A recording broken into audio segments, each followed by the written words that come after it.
Good morning. It's Monday, March 11th, and that means two things. You know, as kids, they always told us not to talk to strangers, but I think adults need to be reminded not to listen to strangers. It's also time for the lighting industry news brief brought to you by Keystone Technologies, and I want to ask you, how much space would 45 fixtures take up? A full line of 45 fixtures. How much would that take? How much shelf space is that to you? Less than you think, because the Linta architectural pendant does 45 things just based on A, uplight versus downlight, power selection, color selection, and how it combines seamlessly across multiple mounting options. These are 3 inches wide, bunch of lengths you need, plenty of accessories. This is style with vision on a budget. That's KeystoneTech.com. That is light made easy. And into the news, we have $90 million in federal funds to accelerate state-level building code adoptions. This is the DOE beginning a second round of incentives for efficiency codes. Pacific Coast Lighting will be closing down. They're the wholesale side of Lamps Plus. No precise timeline, just about running down the inventory. Washington State proposes a ban to prohibit fluorescents. If House Bill 1185 passes, then we'll see the end of sale on the 1st of 2029. CED has bought Parish Hair. That's a 700-location distro network buying 4 spots in Texas. The UL has debuted its circadian specification tool. This is new metrics and new testing. It'll roll out quite soon, so you will be able to say you have truly tested, verifiable circadian effective lighting. Intech Plastics has bought a new extrusion facility for all sorts of cabling and extruded plastic needs. This is in Medford, Wisconsin. Circadicare has moved to a new location with an office in the Catalyst at the Newcastle Helix in Newcastle. That's in England. The IES Ethics Committee has cleared the staff, board, and volunteers of a board of volunteers in the Light and Human Health group, the ones that generated RP46. They found that, some harsh words were said, probably. It wasn't strictly unusual or too unprofessional to warrant disciplinary action. Chinese import-export business is beating estimates with an increase over the past 2 months. The U.S. is calling on its allies in the Netherlands, Germany, South Korea, and Japan to push back on Chinese-made semiconductors. LSI has announced new inducement grants. This is for Kevin Kilkelly, who's been granted 30,000 shares of common stock as compensation, and that's just how you're supposed to do that. You're supposed to say when you do that. United Electric has added a new location with a service center up and running in Culpeper, Virginia. In daylight savings times related headlines, negative impacts on Alzheimer's patients have been confirmed, but a minimal impact on heart health has also been confirmed, and it's also been confirmed that dairy cows like it. They're happier with the early mornings, I guess.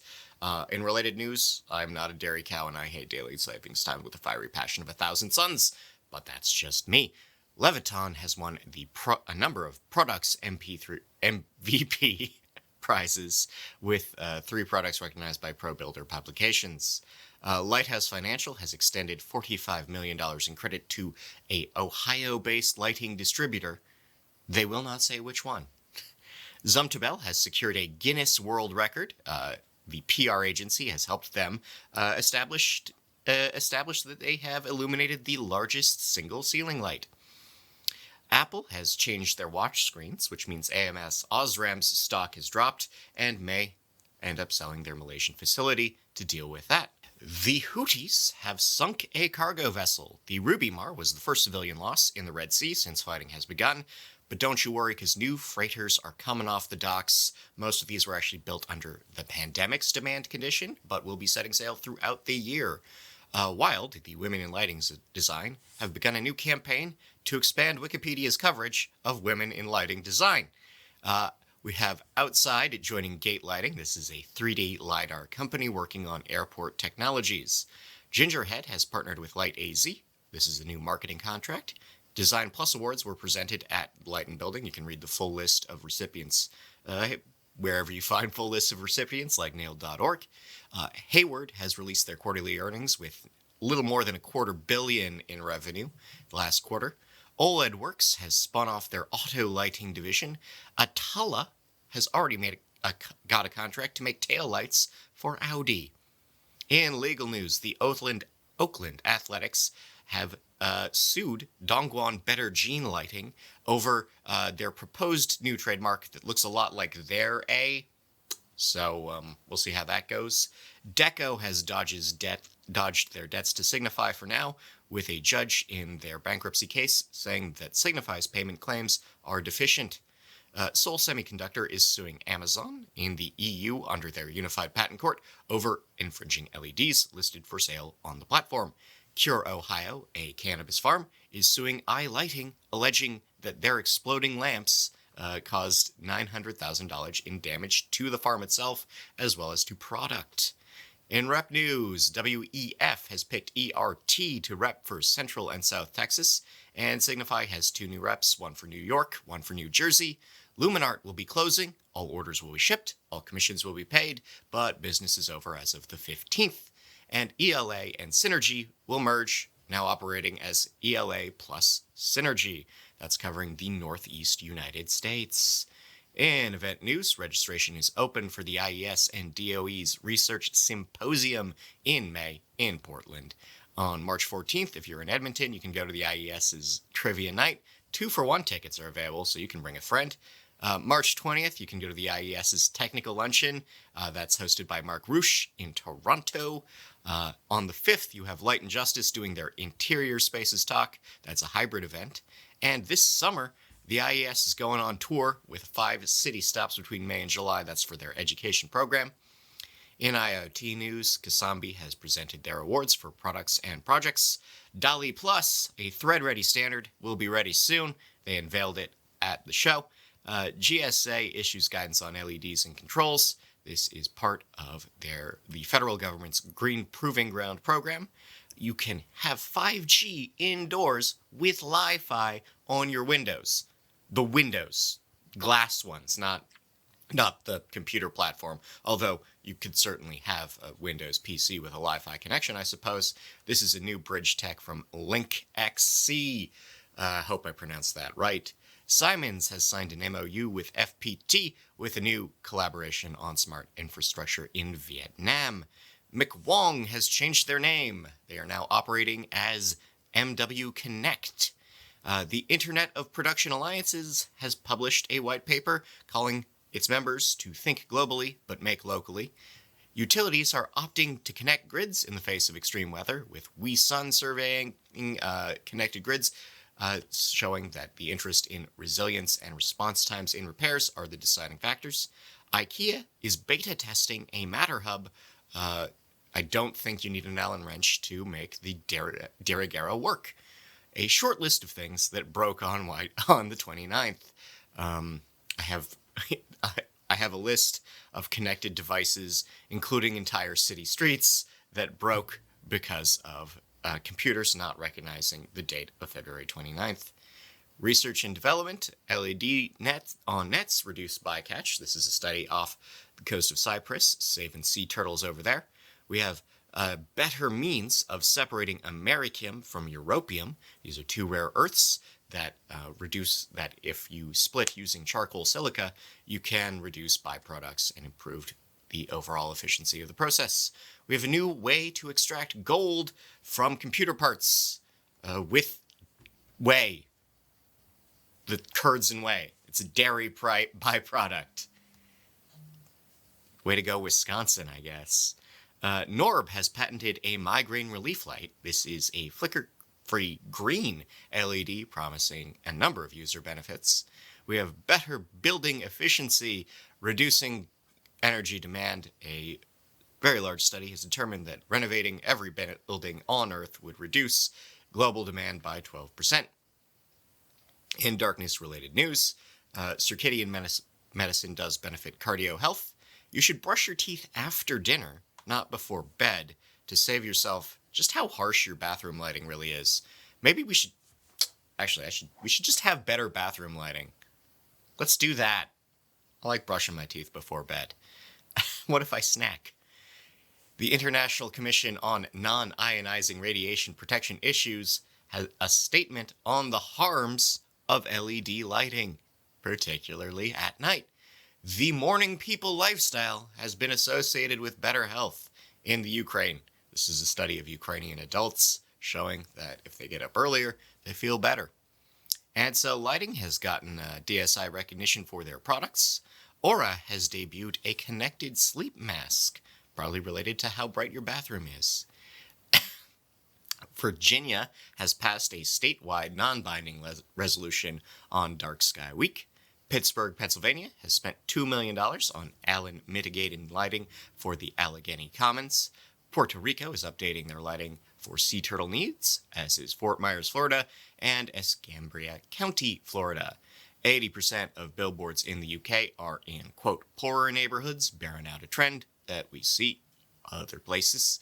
George Mason University's stadium plans are drawing criticism for their lighting, and a funeral home in Newburyport is drawing complaints about their garage lighting, citing them as a residence, not a business, which is probably not how to do that. Oh well. In horticultural news, Canada's cannabis producers are not paying their taxes. There are roughly $250 million Canadian in unpaid tax debts from that sector. Growtech has shipped a literal ton of cucumbers last year. 2,314 pounds of cucumbers and 1,380 pounds of tomatoes per square meter of space per year. That's a record for them. Fluence and Wageningen Labs have actually have hit a goal, which is continual strawberry growth, achieving 11 kilograms of berries per meter squared going at once. We have 80 acres. That's the name of a company that runs indoor farms. They're not actually 80 acres big because they're getting bigger. Their Kentucky facility will get larger soon. In recommended reading, all this on nailed.org along with more. You have 9 out-of-date lamp trends that we want to see gone. We have a case study of a glass cube and how to light it. We have circadian lighting in nursing homes, diversifying the rare earths market, the Facility Executive Magazine on reducing light pollution, DC Current frequently asked questions, cross-vendor interoperability in DALI, calculate and report your bartering income.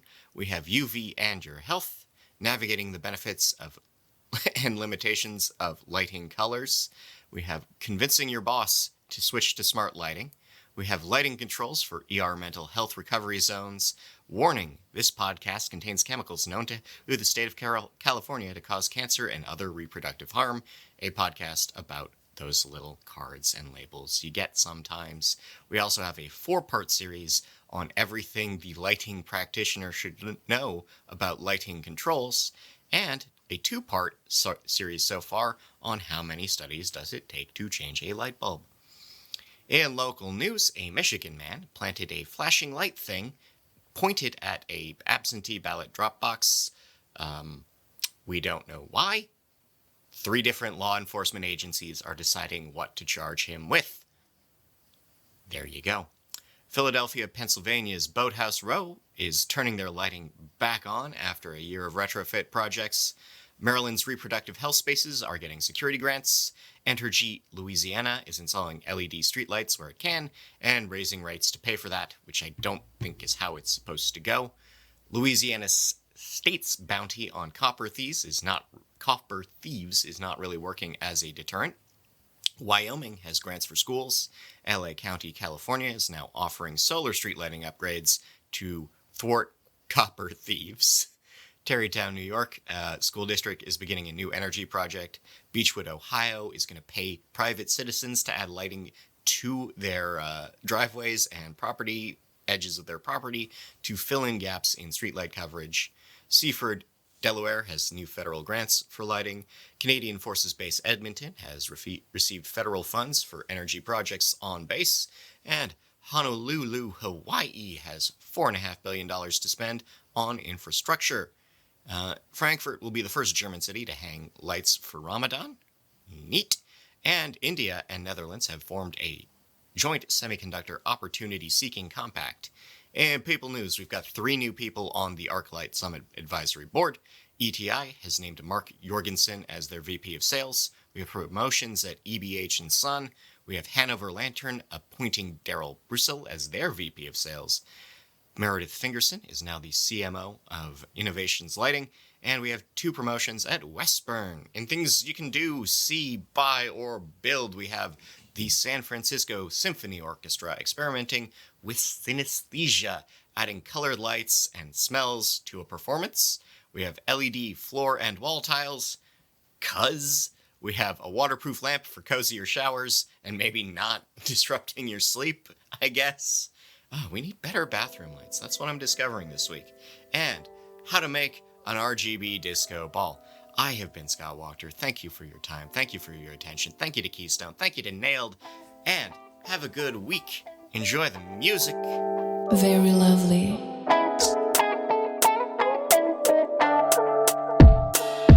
She's a very special girl. Saturday cookie, Sunday chilling. Good ones, good feelings. Good me does the healing. She's a very special girl. Saturday cookie, Sunday chilling. Good moods, good feelings. Good me does the healing. A little sip does the trick. Pick her up and we dip. Late night vibes. That's when the penny slip.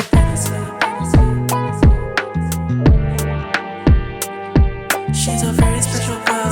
Saturday kicking, Sunday chilling. Good moods, good feelings. Good reasons to healing. She's a very special girl. Saturday kicking, Sunday chilling. Good moods, good feelings. Good reasons to healing. She's a very special girl. Saturday kicking, Sunday chilling. Good moods, good feelings. Good reasons to healing.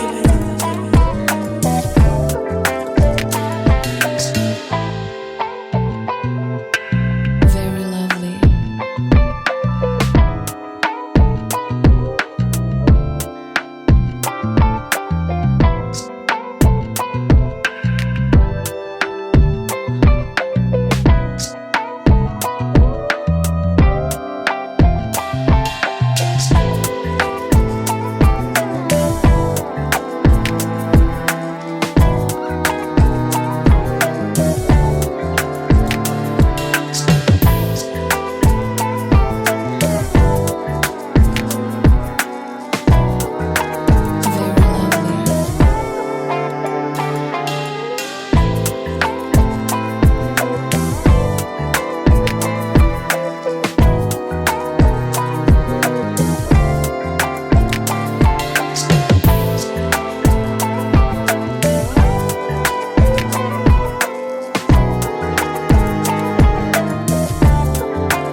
Very lovely. Very lovely.